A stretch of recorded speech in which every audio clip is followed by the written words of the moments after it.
మన ప్రేక్షకులందరికీ కూడా ఆ పరమశివుని యొక్క ఆశీస్సులు. ఈరోజు నేను చెప్పబోయేది అంటే ఇప్పటికే ఈ నెలలో మనం 2 తడవలుగా ఆ శని భగవానుడిని స్మరించుకోవటం అనేది జరిగింది.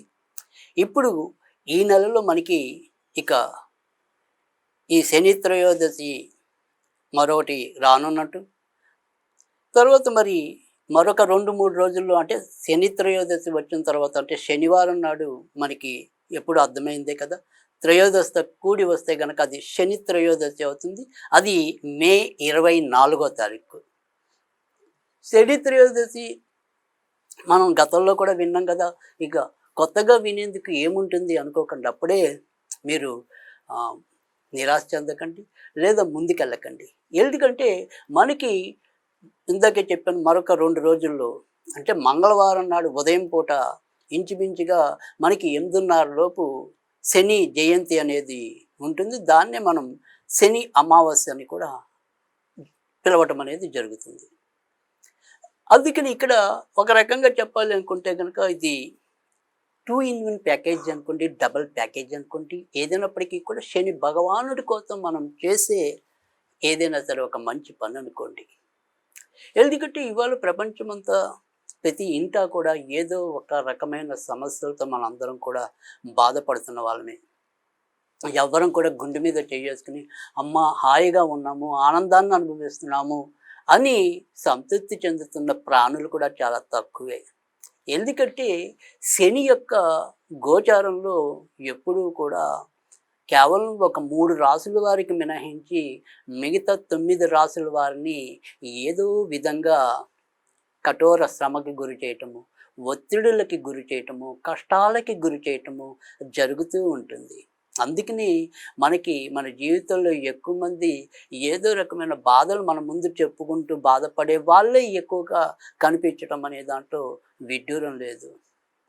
మరి ఇంతటి ఏదైనప్పటికీ కూడా మన యొక్క జీవితాల మీద ముఖ్యంగా ఈ జ్యోతిష్యం పరంగా తీసుకున్నట్టయితే సాధారణంగా మనకు వచ్చే ఇబ్బందులన్నిటికీ కూడా రాహువు, కేతువు, శని, కుజుడు ఈ 4 గ్రహాల యొక్క వారి సమస్యల వల్లే మనం ఎక్కువగా సమస్య పడటం అనేది గోచారంలో కూడా వారు మరి చెడ్డ రాసుల్లో అంటే మనకి చెడ్డ రాసుల్లో వాళ్ళు పయనించినప్పుడు కూడా మనం రకరకాలైన ఇబ్బందులు ఎదుర్కోవటం అనేది కూడా జరుగుతుంది.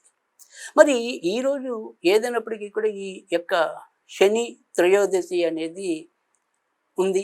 అది సాయంకాలం 7:30 దాటిన తర్వాత మాత్రమే మనకి శని త్రయోదశి అనేది గుర్తుంచుకోండి. ఇది శని త్రయోదశి వివరం. ఇక మంగళవారం ఉదయం 8:30 వరకే అమావాస్య ఉంటుంది. అది శని అమావాస్య, శని జయంతి. అంటే వైశాఖ మాసంలో వచ్చే అమావాస్య ఏదైతే ఉంటుందో దాన్ని శని జయంతిగా మనం ఆచరించుకోవటం అనేది జరిగింది. విచిత్రం ఏంటంటే వైశాఖ మాసంలో మొట్టమొదట మనకు వచ్చే జయంతి శంకరాచార్య వారి జయంతి. ఆయన మరి ఆ ఆది శంకరుడు సాక్షాత్తు శివస్వరూపంగా మనం భావిస్తూ ఉంటాం. ఇక చివరిగా మనకు వస్తున్న ఏదైతే జయంతి ఉందో అది శనీశ్వర జయంతి. శనీశ్వరుడు ఏమని మనకి వరం ఇస్తాడంటే నేను శివుడి భక్తుల జోలికి వెళ్ళను అంటాడు.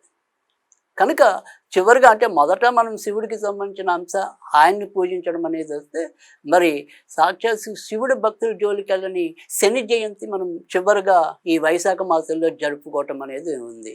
చూసారా? మరి ఆ రకంగా ప్రత్యేకత అనేది ఉంది. అంటే ఇక్కడ మనకి ఈ రకంగా శని యొక్క జయంతి మనం చేసుకోవటం అనేది కూడా ఉంటుంది. అది 27 ఏదైనప్పటికీ కూడా మంగళవారం. అయితే ఇక్కడ మనం ఏంటంటే సాధారణంగా శని ఆయన యొక్క చరిత్రలో వచ్చేదంతా కూడా శని ఉదయం పూట కంటే కూడా సాయంకాలం పూట బలవంతుడు, సాయంకాలము రాత్రి ప్రియుడు. కనుక సాయంకాలం పూట చేసేది, రాత్రిపూట చేసేది మరి శనీశ్వరుడి యొక్క అనుగ్రహంకి మరింత ఉపయోగం పడతాయంటల్లో కూడా ఆశ్చర్యం లేదు. కనుక మీరు ఒకవేళ ఏదైనా సరే ఈ శని త్రయోదశి లేదా శని అమావాస్య నాడు శివుడికి అభిషేకం చేయాలి అనుకుంటే కనుక శివుడికి అభిషేకం చేద్దామని నిర్ణయించుకునే వాళ్ళకైతే కనుక మరి శని త్రయోదశి నాడు ప్రదోష కాలంలో మీరు అభిషేకం చేసుకుంటే మంచిది. అలా కాకుండా శని అమావాస్య మంగళవారం నాడు చేద్దాం అనుకుంటే కనుక ఉదయం 8:25 దాకా ఉంటుంది కాబట్టి మీరు ఉదయం పూట అభిషేకం చేసుకుంటే చాలా మంచిది. ఇది కేవలం మీరు రుద్రుడికి అభిషేకం చేసుకునే వాళ్ళ కోసం చెప్తున్నాను. అలాగే శనీశ్వరుడికి ఏదైనా తైలాభిషేకాలు చేసుకోవాలి గుడికెళ్ళి అనుకుంటే వాళ్ళకి కూడా మంగళవారం నాడు ఉదయం 8:30 దాకా ఉన్న సమయం చాలా అనుకూలమైనదిగా మనం చెప్పాల్సి ఉంటుంది. కనుక అభిషేకాల విధానంగా వెళ్తే కనుక ఈ రకంగా మీరు ఎంచుకుని ప్రణాళిక వేసుకున్నట్టయితే కనుక తప్పకుండా శని భగవంతుడి యొక్క ఆశీస్సులు మనకి లభించటం అనేది అయితే ఉంటుంది.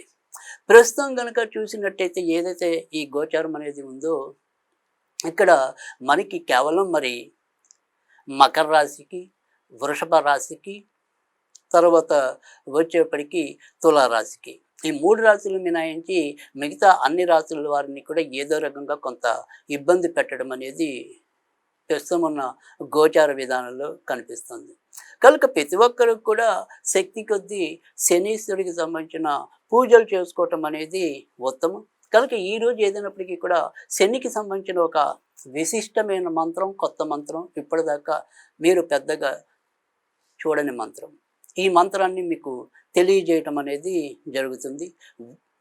హ్రీం శ్రీం గ్రహచక్రవర్తిని, హ్రీం శ్రీం గ్రహచక్రవర్తిని శనీశ్వరాయ నమః.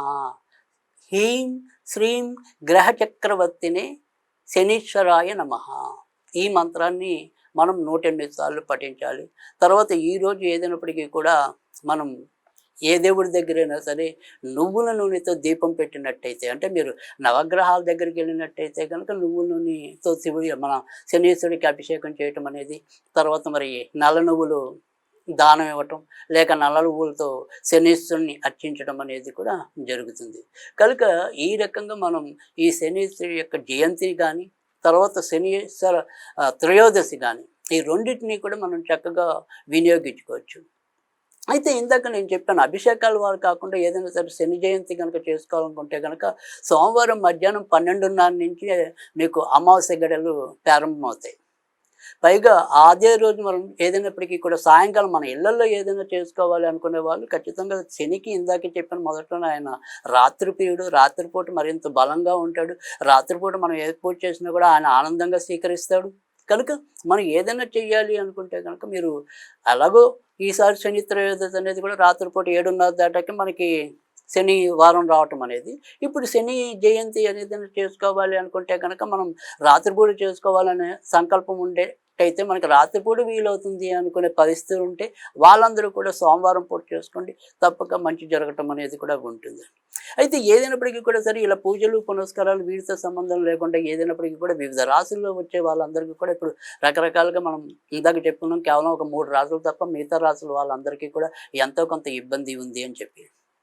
అయితే ఇక్కడ మేష వృశ్చిక రాశి వాళ్ళు, తర్వాత ధనుర్రాశి వాళ్ళు, ఈ 3 రాశుల వాళ్ళు కూడా ఏదైనప్పటికీ కూడా ఎక్కడైనా కొద్దిగా మేకులు నదుల్లో కానీ, చెరువుల్లో కానీ, తర్వాత బావుల్లో కానీ ఒక 8 మేకులు మనం నీళ్ళల్లో కలిపేసినట్టయితే కనుక మంచి ఫలితాలు రావడానికి ఆస్కారం ఎక్కువగా ఉంటుంది.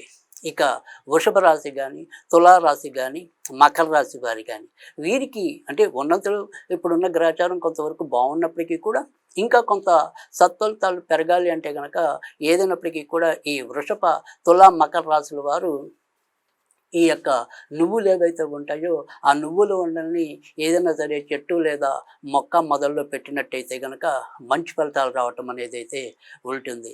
ఇక ఏదైనప్పటికీ కూడా మిథున రాశి, తర్వాత మరి కన్యా రాశి, మీనరాశి, మిథున, కన్యా, మీన రాశుల వారు ఏదైనా సరే వాళ్ళకున్న ఇబ్బందులు తొలగాలి అంటే కనుక ఏదైనా అవకాశం ఉంటే చెరుకు రసాన్ని మనం వివిధ గుడుల్లో శివలింగం మీద పోసినట్టయితే కనుక మంచి ఫలితాలు రావడానికి ఆస్కారం అనేది ఉంటుంది. ఇక మిగతా ఏవైతే రాశుల వాళ్ళు ఉన్నారో అంటే కర్కాటక రాశి, తర్వాత మరి సింహ రాశి, కుంభరాశి, ఈ 3 రాసుల వాళ్ళు కూడా శనితో కొద్దిగా ఇప్పుడు ఇబ్బంది పడే పరిస్థితి కొద్దిగా ఎక్కువగానే కనపడుతూ ఉంటుంది. కనుక ఈ రాసుల వాళ్ళు ముఖ్యంగా ఈ సింహరాశి, కుంభరాశి వారికి ఇప్పుడు అష్టమ శని నడవటం అనేది ఒకటి ఉంది. కర్కాటక రాశి వారికి కూడా భాగ్యంలో శని సంచారం వల్ల ఏదో రకంగా కొంత పరువు ప్రతిష్టలకు భంగం అవటం, అదృష్టం అనేది దగ్గర వచ్చినట్టే వచ్చి ఏదో రకంగా వాయిదా పడుతూ ఉండే పరిస్థితి కూడా అధికంగా కనిపిస్తుంది. కాబట్టి ఈ 3 రాశుల వారు సాధ్యమైనంత వరకు కూడా అవకాశం ఉంటే శివుడికి అభిషేకం చేసుకోవటం, లేదా శనీశ్వరుడికి తైలాభిషేకాలు చేసుకున్నట్టయితే కనుక తప్పకుండా మంచి ఫలితాలు వస్తాయి. మరి ఇది ఈరోజు శని భగవానుడి యొక్క విశేషాలు.